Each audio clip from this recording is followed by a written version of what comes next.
Assalamu alaikum, peace. It's Nazir from OutstandingPersonalRelationships.com. And I'm his wife, Coach Fatimah. I'm also his wife, Coach Nyla. And today, I want to talk about basically polygynyin in public. Polygynyin. Yeah, because usually, I mean, a lot of times there's the, go ahead and describe it.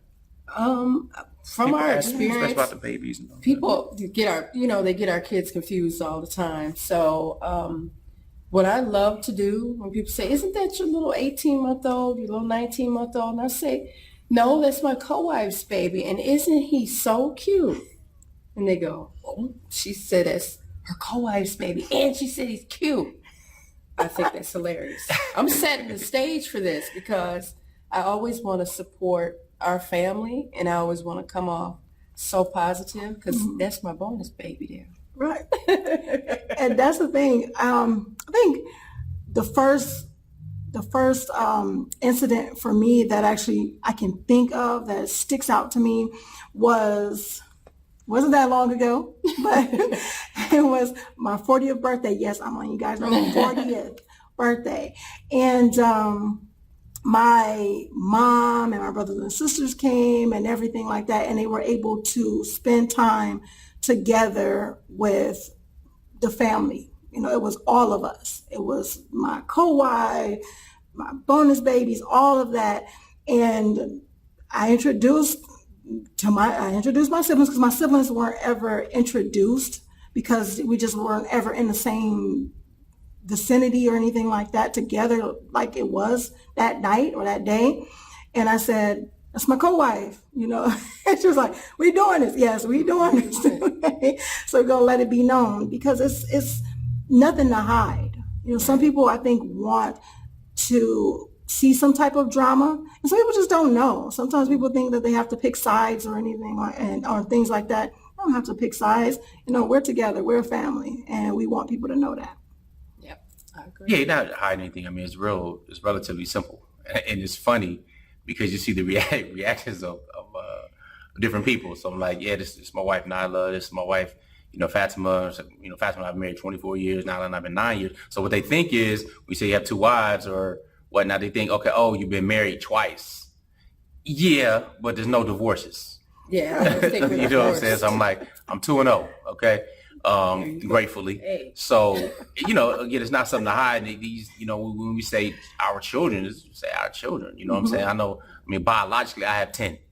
All right, we have 7, we have 3. Bonus-wise, I have 2 bonus children, 2 stepchildren. So that's a dozen children. Now, keep it in mind, when we say children, it just means children. Like, I'm the child of my mother. She still calls me a child. So we don't have 12 babies, okay? You know what I'm saying? Most of them now are of age, if you will, meaning they've already, hit puberty, going through puberty and above. And we do have, 4 beneath that? Yeah. So 4 younger ones. The other 8 are, pretty much past that stage. And then, of course, the older 4 are, pretty much kind of adult age. So, with that being said, we practice polygyny. It is what it is. This is an ancient form of marriage. It's a form of marriage that builds nations, builds relationships, builds economies, and everything else.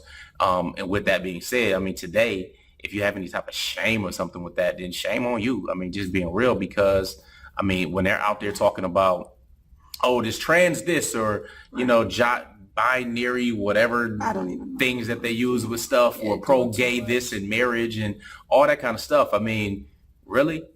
We're practicing something that all the prophets, or most of the prophets, with the exception of Isa alayhi salam, have practiced in a righteous way. So it's very important to, stand firm on your beliefs and your values. It's actually even a form or a call or a form of dawah even when you are practicing it properly. This is not some, oh, I have these women that are just going to take care of me and feed me my crates and fan me. And it's not that. You know what I'm saying? So, it's just important to understand that there's structure. It's important to understand. I mean, if you're hiding it because you've been a punk about it, or you're not treating somebody right, somebody's getting beaten, abusive, and you're taking advantage of, low self-esteem women that just don't have any type of confidence about themselves, that's different. First of all, you shouldn't even be practicing or calling yourself even practicing it, because it's not what it is. I mean, it's abusive. And those are not the type of people that qualify to really step up to the next level. These are the type of people that are destroying the communities versus building them up. So, we want to be, we are who we are. It took time, it's time and patience and growth to really get to that level, but it's never something we're ashamed of. This is part of our identity as Muslims. I knew that it was allowed. I didn't, when I first got married, I was 19 years old. It's not something I was planning for. We knew it was there, but 15 years later with different growth and so on and so forth, I opted into it. And we had to go through, the ups and the downs of the transition, if you will. But I'll let you know one thing is definitely worth it. It provides structure, it provides stability when those who are working care, are mature, and work toward personal growth, and the children are that much more healthy. So they call, Fatimah, they call Nyla, and, it's something to be polygynyin about in public. Indeed. This is the thing, I just want to go back to one of the things you said, where it's like, feed me these grapes and things like that. Okay, I did see a comment before, and it stated, that's what gets him off these two women and things like that. Sometimes that can make the wives feel a certain type of way. And the good thing is that we're strong and we're confident in ourselves and what we are doing, and just being strong in our lives and confident in our lives. We are not doing this for kudos from everybody. Right. It's not for everybody. With us, I do believe that it's a great community building thing. It actually teaches or helps us teach our children to be well-rounded and understanding. And it's a thing that is building communities, and strengthening communities, not tearing it down, like the gay agenda and transgender agenda and the other type of agendas that you don't have offspring that comes from that. So it shuts down the population. And I would like to add something to what you were saying about the comment that I believe a man made. If you get off on it, then you're not the man for the job anyway. And most women that are searching to be in a polygynous relationship won't look for you anyway. So you don't have to worry about that. But also, I would want to say that whether this camera is on or off, or whether we're live or not, whether we're on IGTV or not, whether we post a picture of our family or not, we're going to practice polygyny anyway. And we have never asked anyone's permission to do so. We got the permission from the Creator, from Allah. So we're going to do it anyway. So if there's people that love us, we welcome that. If people don't like us, that's great. But it won't stop what we're doing anyway. So it's like wasted energy. But yeah, getting off on it, making that comment, you're not the man for the job. You can kick rocks. I'm gonna be direct, because period. I have relatives, uncles, cousins, grandfathers, all this stuff, right? And I told one of my uncles, one of my great uncles, once, to say, yes, it's my wife got married, so on and so forth. And he was like, no. He's like, look, he called me by my former name, so he was like, look, nah, you don't marry him. Oh, no. It's like, no, you might play around a little bit and everything, but you don't marry him. You know what I'm saying? Listen, polygyny is not for the faint of heart. All right? If it was just a sexual thing, there's a whole lot of different ways to be sexually fulfilled in that fashion without marrying another woman, taking on all this extra responsibility. Right. Tell me, think about it. We live in an American society that is ridiculous with all kind of exploits and feeding whatever instant gratification you may want, especially that of the sexual nature. All right, I live in a city right now where it's number one in the world, or at least in the country, for sex trafficking. Sex trafficking, that's the city I live in. All right, but people won't have an issue with polygyny? Come on, man. Really? When you're talking about marriage, taking care of family, raising children, all that stuff, when we can go less than 5 minutes from here and you see prostitutes, broad daylight, working, sad situation. Yeah. All right, so I already know that there's a very small pool of men that are capable of becoming a whole lot more, becoming that much more, becoming twice the man to participate in polygyny, in my opinion. Many just aren't groomed or aren't familiar with it because it takes that much more responsibility. Who wants more responsibility? Right. If you're intending to do it right. Exactly. All right, if you're not intending to do it right, it really doesn't matter. But monogamy doesn't matter either, for that matter. I mean, it was created and designed for a man to only take care of one woman legally. Any other woman, a girlfriend, a mistress, a jump down, a concubine, a boyfriend, all of that can still be had in monogamy, and it is had in monogamy. But if anything comes from those relationships, any children, any disputes, any property issues, then they don't count. It's called illegitimate. Right. You know, so I mean, that was designed for the protection of men. You know, polygyny was more, in my opinion, designed for the protection of women and societies and communities and nations. So, again, we can go, you know, back and forth on that type of thing, but men aren't genuine when they say that. When they say, oh, just get right. Really? Let's be real about it. I haven't come across any man, maybe one old guy I talked to one time, and he was like, yeah, I really wouldn't want to have another wife. Okay, cool. But I understand. You're like 75 years old. That's cool.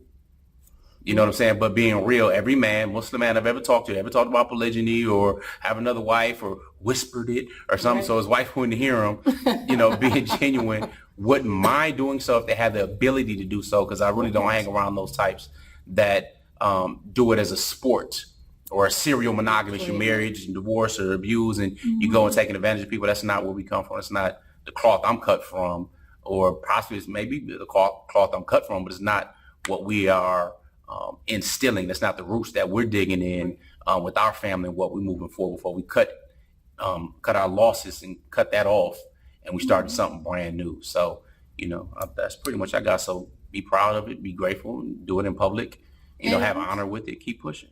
And speaking to what your uncle was saying, when you compare polygyny to having a side chick or something of that nature, you cheapen polygyny. And we're prescribed, and we don't do that. We don't practice that. We're talking about marriage. We're not talking about having a girlfriend or a baby mama. That's not something that we're both baby mamas, but we're wives first. We always make that joke among some of our Muslim friends. Baby mama is a wife, and so is Coach Nyla. But comparing polygyny to having a side chick, because I've heard this term thrown around in my personal life. People say, well, isn't that like his side chick? And I'll always stop them immediately, because now you're disrespecting my marriage, our husband, and their marriage. And that's something that you're not going to do. And I'm standing there. So let's make sure we have our terms correct when we use them, especially people in our community. We always make sure that I give Nyla her rights, and I say she is Nazir's wife as well. It shakes the people, but that's all right. They need to be shooken up sometime. Indeed. Yes, that's fine with me, because it hurts. It hurts to be called a side piece, a side chick, and everything. I have feelings, people. No, right. No. The thing is, I studied about polygyny. It made a lot of sense to me. Not that it's just, I'm like, oh yeah, let's just jump into polygyny or anything like that. It just made sense as a form of marriage that actually helped and assisted in the growth of a community and all that other good stuff. But doing it in public, okay, I shouldn't say doing it in public, that didn't sound too good. Polygyny in public. Polygyny in public is that it's a really good thing, because it does show the different dynamic, and it actually shows just the awesomeness of it. It just shows the well-roundedness of the children. If you actually look at the children and what they see and how it opens their mind space and the love and the support, knowing that they have support from all of us, knowing that if she's not feeling well, she has someone that she can come to help out with anything, and vice versa. If I'm not feeling well, if I'm tired, if he's out of town on business, whatever the case may be, it's an awesome thing, and it doesn't cause an issue with other people, because we don't think about what other people are saying right now. That's not about if they like it or not. Like we talked about it before, we're not getting their permission to do, what we do. It's nothing negative about it. It's nothing to be ashamed of. It's nothing to hide. And I'm going to say one thing, because he said he never been ashamed and everything like that.